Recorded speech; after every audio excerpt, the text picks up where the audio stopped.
বাংলার মুখ আমি দেখিয়াছি, তাই আমি পৃথিবীর রূপ খুঁজিতে যাই না আর।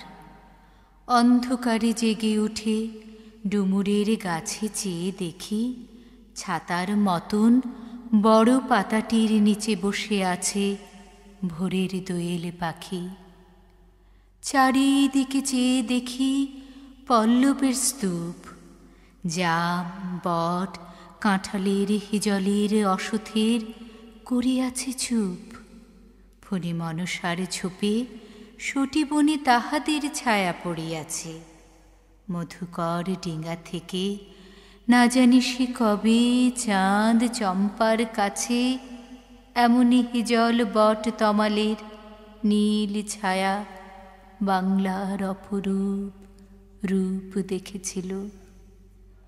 বেহুলাও একদিন গাঙ্গুরির জলে ভেলা নিয়ে, কৃষ্ণা দ্বাদশীর জ্যোৎস্না যখন মরিয়া গেছে নদীর চড়ায়, সোনালি ধানের পাশে অসংখ্য অশ্বত্থ বট দেখেছিল। হায়, শ্যামার নরম গান শুনেছিল।